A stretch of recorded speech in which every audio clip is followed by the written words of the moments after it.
Our speaker is back. So without further ado, we are going to give a warm welcome to Ernesto Aguilar is the program director of KPFT 90.1 FM listener-supported radio, which is probably the favorite radio station of many people in this room. Yeah. So this is a real pleasure and honor to welcome Ernesto to Houston Oasis Day and talk to us about a little bit about the news and media diversity and better news gathering. Sounds like a great topic. So let's give a really, really warm welcome to Ernesto Aguilar.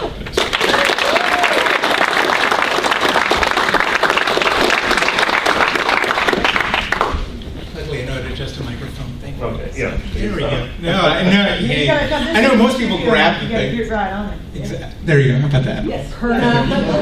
I listened to your presentation. I paid attention. I took notes. So I want to say thank you, everybody. This is very, very exciting. It's a real honor to be here. There's so many really great people. It's a very, very cool event. We ran some announcements about this and hopefully get some people aware of Houston Oasis and the really fantastic stuff you all are doing. So thank you for inviting me. Thank you, TC, and thank you, Mike, as well, for this. I'm Ernesto Aguilar. I have been program director at KPFT for just about 10 years. I worked with our news department for a couple of years before that with Renee Feltz, who is with Democracy Now! And we've been doing all kinds of interesting news for a number of years. Won a number of Houston Press Club Awards, and a lot of fantastic folks who've been through the door, volunteers pretty much without a doubt, almost all volunteers actually. We've run a news department through the radio station powered by volunteers. Our DJs are volunteers as well, as many of you may be aware, and we try to do our best to bring you what is, I think, unique news coverage. I'm born and raised in Houston, went to the University of Houston, been working in journalism virtually my whole life, did some dodges into computer science and technology and graphic design. However, for the most part, it's been journalism. Worked for the Houston Chronicle, worked for alternative news weeklies, worked for KPFT, of course, and so journalism has been my area.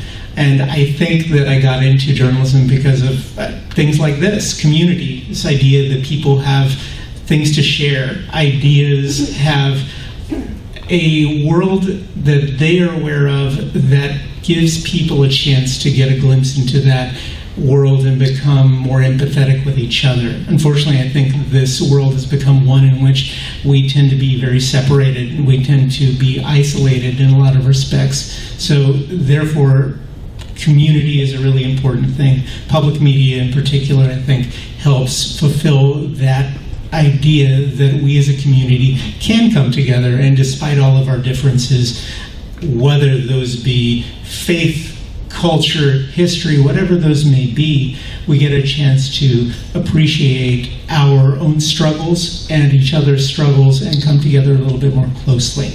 And I think public media in a lot of respects serves that purpose. And it's really a great thing to have people who appreciate the radio station and who get a chance to hear and see the world around us in a different way. As I said, I'm from Houston, and I can tell you public radio completely changed my life. I happened upon it when I was in high school, flipping the dial in the middle of the night, heard it, thought this was kind of interesting, and kept coming back to it. And I think a lot of people get a chance to hear about media and hear about public media, sometimes, especially in Texas of all places, because this is certainly not going to be the bastion of public media versus like a New York or a San Francisco. When they come upon it as they do, they find something that is unique and hopefully gives them a glimpse into a bigger world. And I hope that we do that for a lot of people. I know it did for me.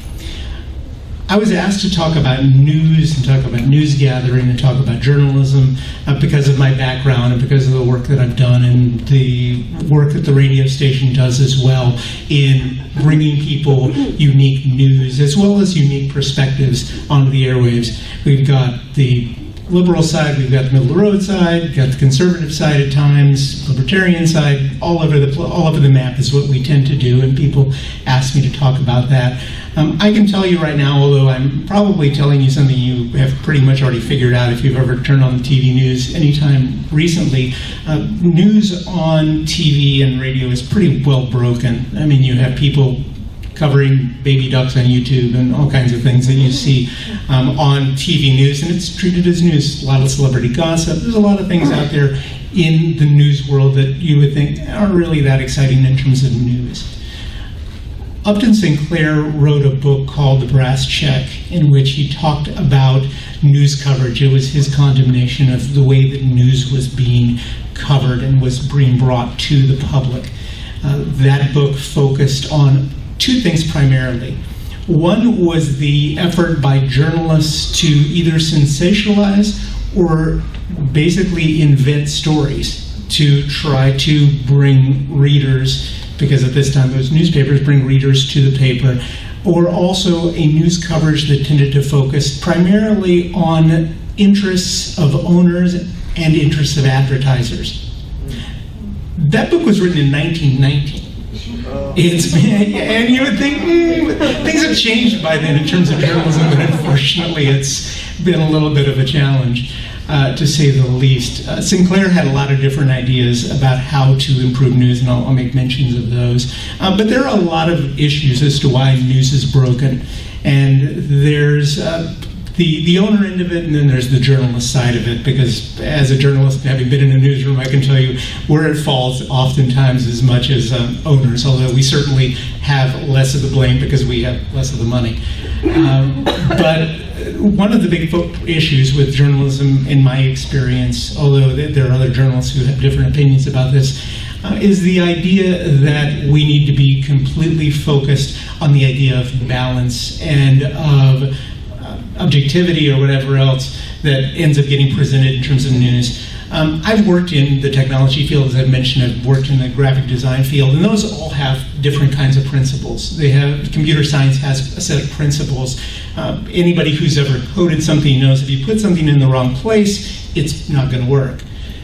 With journalism, people deciding that they're going to tell one side and tell another side, and there's your story, refuses to provide to people an empirical understanding of what the facts are of something, what the actual story is. Because this person says Barack Obama's a nice person and this person says he's a Muslim, you can say that's a story, and if you troll through Google News any time, you will find a lot of those stories were covered for a lot of the 2008 election. So that's a lot of what ends up getting provided to us as news, unfortunately. One side versus another side. This conflict is happening, and that's your news story. In journalism school, this is called dramatic unity, where you show one conflict versus another conflict, what the context is, and then what the resolution is. Instead of the 5 W's and an H, which a lot of people are familiar with from when they see journalism on movies, that's what journalism used to cover. This one is basically about one conflict side, the other conflict side, and where they end up meeting at the end. This side is debating about this bill, this side has an issue with the bill, here's the background of the bill, here's when it'll be voted on, and on and on and on. You can pretty much trace this through any of the news stories that you see on television, and for the most part on radio in a lot of respects, or on the internet too. We have a lot of that's provided without any actual discussion of what facts are and what the idea of what journalism should be in a civil society. I'll get to that in a bit, because that's certainly an issue. Unfortunately, this kind of pursuit of news doesn't really serve the public interest. There's also a big demand right now in terms of what content is. You see news online, you see news on television, radio, newspapers, and it's all presented in a very, very heavy kind of way, heavy in the respect that there is so much of it, and there's such a demand on journalists to create content. I had just talked with somebody who was a friend of mine who works at the Houston Chronicle. They are expected to come in with 3 to 5 stories a day, plus they've got to help moderate web comments, got to do social media, various other things. Anyone who has done a lot of mind work, if maybe any of you who do work consulting, or you do accounting, or you do anything, you probably know that if you're going to do that kind of work on a deadline, or you're being pressed with 25 different tasks, you're probably not going to do your best work. And journalism is no different, unfortunately. You've got journalists that are quite overworked because they're producing so much journalism, and as a result, they're not really producing the best stories possible. Stories that are focused on facts and stories that are focused on what our greater hope is being in journalism. I got into journalism because I like telling people stories. I'm an optimist. Even though I know the stuff that Sinclair wrote, I would like to think that if I can share the voices of people who've been affected by a story, that's going to impact someone else. And that's going to create a greater sense of empathy as a society, because unfortunately I think sometimes we've gotten away from the idea of empathy and concern for other people and concern with their circumstances. And I think a lot of journalists got into this field for that reason, because they care about people and they care about what society is about, but they really don't have that opportunity to do that job anymore. The journalism field is also impacted quite a bit by challenges we face in terms of pay for journalists. The average journalist right now makes about $36,000 a year. I talked with somebody who just graduated from college who came through our youth program a couple of years ago, who just took a job for a TV station. He was given the job, told he has to do social media, turn around stories, and basically he was offered, I think, $18,000, still to get on food stamps. So, and that's a lot of TV graduates, particularly getting into TV news. There just really isn't a lot of opportunity to attract people who want to be in news. It's not that news organizations don't make money, it's that journalists are expected to produce a lot of content. So therefore, there is a challenge to that. There's also a very, very significant issue with diversity in media. There is not enough gender diversity, there's not enough racial diversity, and as a result, we end up not getting the news as well as it could be produced for us. The American Society of News Editors does an annual report on this issue, and last year, this year, every year they do it, this year they've identified a number of problems, particularly with newsroom management. I think last year the study was about 90% of the newsroom management was white, about 70% of it was male. And that's, whether you agree with diversity or whether you agree with political correctness or how people should be assigned into management positions, the fact is we've become a multicultural society. We've become a society in which women lead in many, many, many different fields, and the fact that we can't get it straight in journalism is embarrassing. It really is, and it's something that needs to be corrected, and I hope that we can see that correction over the course of time. It's been a long time that this has continued, and I would expect now that we have an awareness, much more so than maybe we had even 20 years ago, to the issues of diversity and the importance of representation of women and of people of color in newsrooms, that those be improved over the course of time. I believe we're seeing that. Many different publishers have seemed to want to focus on that more greatly. However, that is not where it needs to be, and hopefully we will get it there. But we'll see. I'm an optimist, but I'm also going to be a realist too, because having seen a lot of things in the newsroom, you see things you like and things you don't necessarily think are the best. The question, after I talk about things like how is news broken, and there are a lot of different ways in terms of the oppressive content, the untenability of journalists doing what they do for the pay that they do, with the demands that they do, and the hope that you get bona fide news journalism out of this to educate people is a difficult thing. I mean, that's a pretty tall order. Public media, and the reason that I got into it, and the reason that I appreciate it, and the reason I try to encourage people to come together around the idea of this different kind of news journalism, is the fact that we need to be able to foster greater conversations. Journalism itself needs to do that. I think one of the great things with the internet has been the fact that it's created a larger space for media coverage. Media coverage that just isn't about the one side versus the other side, but it's really about bringing the sides together. Public radio is not as good at this as I would like. We are as guilty as everybody else at putting the debate thing together. One person, another person, point, etc. We do, and you see that everywhere. So we're guilty of it, and we do need to make improvements. However, I believe that in order to see journalism that becomes better and helps inform democracy better, we need to talk more about what journalism's purpose should be within a civil society. And that is to bridge the conflicts that we often have had, bringing parties together, not only to see the balance of the sides, but where people have a common ground at. Currently, people have a very negative view of politics. Part of the problem, I think, is that journalism hasn't taken on an important role that it could in bringing people together to understand that all of us have a vital role in politics.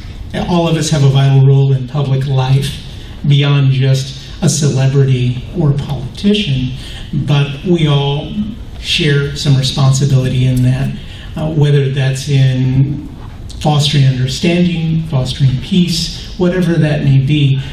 Journalism has a role in doing that. Currently, unfortunately, we have served as a critic. We don't bring people together enough to talk about how we can work together. Hopefully, public media can do that a little bit more, but we're a very small slice of the pie. But I believe with individuals like you all and others who see that there is value in public media, who see there's value in having a contextual conversation, that is very much important, and I think it will make a very big difference. I don't have a lot more comments, so I want to say just thank you to all of you, because I think that this is a really great get-together, and I think it's of value to this city in a way that we don't otherwise have. I mean, just the fact that you can get people together around the idea that you don't have to be together as a church, you can be together as people who don't even have to have that ideal, because there's a community out there. It means something. It really does. Thank you. Thank you.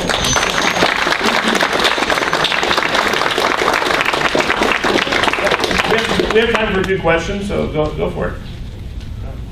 What was the you think the most important local story of the past year? Well, that's a good question. The most important, I think one of the things there are probably a lot of really good stories. One that's popping into my head right now is the fact that we have not really addressed the pollution situation, particularly in East Houston, but just in general in this entire state. The governor has decided he's not very interested in trying to regulate dumping in rivers, for example. We have situations where the pollution situation, particularly in East Houston, I know that there was just a new study that came out that indicates that is getting even worse. And there was a big climate march today. The environment is one of the most significant issues facing Texas and facing the world. And basically, most state lawmakers have decided, well, we've got jobs. And there's got to be a balance to that, I would think. But the fact that pollution in the environment and environmental destruction in the state hasn't really gotten, to me, and this is where I kind of fall toward whether I think journalism should be more about pushing an issue. Because whether journalism intends to push an issue or not, when you cover an issue extensively enough, the public starts to take an interest. And this is a story that the public has not taken an interest in because there isn't enough coverage of it. And because, to what I said a little bit earlier, there's too much focus on a lawmaker says jobs and an environmentalist says children, and there's no story. There's just no story, or there's a story, but that's treated as equal, and they're not. The future of people's children, the future of people's families, their communities, their history is far more important than what an industry person says about jobs and livelihood. It just is. I mean, I understand that may seem a little controversial to people, but if people can't live on a piece of property, if people's children are being born with birth defects, a job is going to help them basically pay for medical bills. We need to be able to clean up this environment, but these stories are being treated as this, and it's unfair. It's unfair to the families who are end up dealing with these issues and who have children who are suffering through ill health effects, And it's unfair to their children's children because they won't even be able to live in those areas, unfortunately. And the media doesn't take it seriously enough here, and the state doesn't take it seriously enough, unfortunately. A couple of people. Ernesto, isn't there one or more shows on KPFT that sort of discuss things from a secular perspective, or? Let's see, I know Jeff Burke has talked about it as somebody who's culturally Jewish but is secular in terms of his belief system, but there should be. We had an atheist show on years ago, but we haven't had one in a long time. It's a good idea. You got to meet a couple media folks here, or talented media folks here. Hey, I'm cool. I've been an atheist my whole life, so I'm cool with it. So. Yeah, I had a question. Would you say that the role of journalism is maybe more of a role of a guide, maybe even a moral guide, as opposed to just a strict, just a simple informant? I think so. I mean, I think that one of the things that Sinclair wrote about in his book, which I thought was really interesting, was that when one decides that journalism is here basically to document something, the people who it ends up documenting for, it ends up only supporting those who are in political power and those who are in economic power, because if your job is just to document something, the status quo basically stays the same. And so that was his idea when he wrote The Brass Check, and I think that's, in a lot of respects, pretty true. To me, it's very important that journalism focus a bit more on being, as you point out, that guide to help bring people together and help also focus a conversation a little bit more where it becomes less of the conflict thing that we oftentimes see on television. And I understand that conflict is what sells. People have been, actually, it isn't what the conflict sells. People have been conditioned, because that's what they get so much of on TV and radio and media, to believe that conflict is of interest. That's what we've been, unfortunately, conditioned to think. So because people have been conditioned that way, in many respects by media, people don't see a way out of that. But that does need to change, because interest in politics has gone down, interest in the role of democracy, skepticism in democracy, those have all seemed to grow as we have decided that journalism can basically not have that type of a role when it should have that role, I believe. Oh, so I read an article recently that said that native advertising is probably the biggest threat to journalism right now because of the profit motive behind it. Could you foresee being in public media at a time where they get away from a profit-driven business model in major journalism, if that's feasible, and would you be in favor of something like that? That's interesting. There's a big discussion right now, just to explain to people what native journalism is, if you're not familiar with it. Native journalism is basically journalism which is funded by a particular business or underwritten by someone to put together a piece of journalism, or stories that are written about something but presented as news. Like for example, Halliburton wants a story, and they want to fund some wing of your department, and you do some stories that may be about Halliburton, you may be about a particular subsidiary of that corporation, and it's not, you don't necessarily even say that this is underwritten by them, but you report it as a news story. That's happening quite a bit, and there's actually a big controversy out in Southern California with KPCC, which started to do native advertising, and it's created a lot of stir within public radio. I don't know how well it would go over in large respects. I've had people tell me the same things happened at KUHF who've worked over there. I haven't had confirmation of that, though. I think that there could be potential for more corporate support for endowments. That would be kind of interesting. And one of Sinclair's ideas was that there be a public endowment that major media gave into that was commercial free and that was specifically intended to provide support for actual journalism, giving people time to actually do research for journalism. And that never obviously took off, but it's certainly something that could be a possibility. It'd be interesting. Let's do one more question. Good. Oh, we got two. Let's do two and then. So mine was kind of more of a comment, but I just started teaching 8th grade literature. And one of the things we teach is fact versus opinion and media bias. And I was really excited about that because it just plagues our students and people. And when I started doing our content planning, I was talking about that and when are we going to do it? And they're like, well, we don't really focus on it because it's not STAR tested. And I was like, then why is it even in the TEKS? Why do we even care about it? So it's something that the state says, let's teach them, and then it's something that isn't even taught because it's not tested. So I just thought that was kind of interesting to learn. So I'm going to sneak it in there.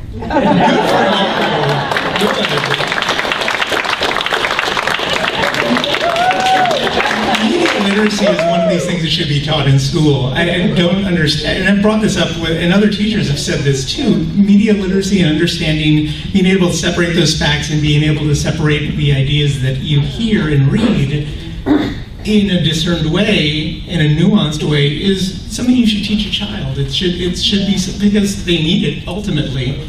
We're all going to have to learn it eventually, and it's good to learn it early, much better to learn it earlier.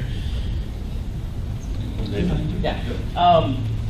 Sort of building on what you were saying. It seems to me that the echo chamber that is news today has led to the gridlock we see in politics because politicians find they're no longer accountable to anybody but that echo chamber, which won't report anything bad on them. I wonder what your thoughts on that, and how do we get away from that? You know, if I'm of a particular political leaning, but I still want to get something from somebody who disagrees with me, but I know that this particular station lies 80% of the time. How do you get good information now as a citizen? Listen to KPFT. Thank you. No, I think that what you raise is something that I've had a big concern about, because the fact that journalism isn't doing its job is dangerous for democracy. It really incredibly is, because once people have decided that they can't rely on a news source, they just turn it off and they distrust everybody. And so when you have a legitimate story, like the whole issue that I mentioned earlier with dumping, that the governor has decided people could just dump in the rivers whatever they want and there won't be a sanction for it, nobody wants to read it. Nobody's around to read it because they just don't trust those media sources anymore. But I think there needs to be a real commitment from journalists to try to find a common ground, or try to find a sense of unity when putting together a news story beyond what you see in a lot of the stories now. This side thinks this side thinks that. Oh, the bill's going to be voted on next week. That doesn't really get to where that common ground is. It's part of a catch-22, though, or is a catch-22, because so many of these journalists are asked to crank out so much news that sitting down for somebody for an hour to say, well, Mike, how are you going to find some agreement on this bill with this other individual? If TC thinks this and you think this, what are the nuances here? It's oftentimes, that's really a time-consuming type of a thing. And so luckily you have a lot of public media outlets. We brought up public-private partnerships. There was a really great partnership called San Francisco Portal that came out about 3 years ago that was intended to be that, to give people a chance to really fund investigative journalism. I know this is kind of crazy, but stuff where you sit down and talk with people for more than 10 minutes is called investigative journalism now. So, but to fund investigative journalism, where you get a chance to understand what a story is beyond just that 200 words, 300 words. Right now, it's bizarre. There's so much news, especially online. I've done a lot of writing for online sources, and people want you to keep a word count more than you want to hear. They want to get a full story, because the assumption is that people won't read a 1,500 word story, but they'll read something that's 400 words. Even if the 400 words is crap, or it's not really, maybe not crap, but much shorter or much less contextual than it should be, aka crap, then yeah, it's that. Thank you. We got to wrap it up, gang. If I'll be hanging around. Will you hang around for a few questions? Of course, yeah. Okay, so if you have, I know there are probably a lot of other questions. Ernesto will hang around. Let's give him a big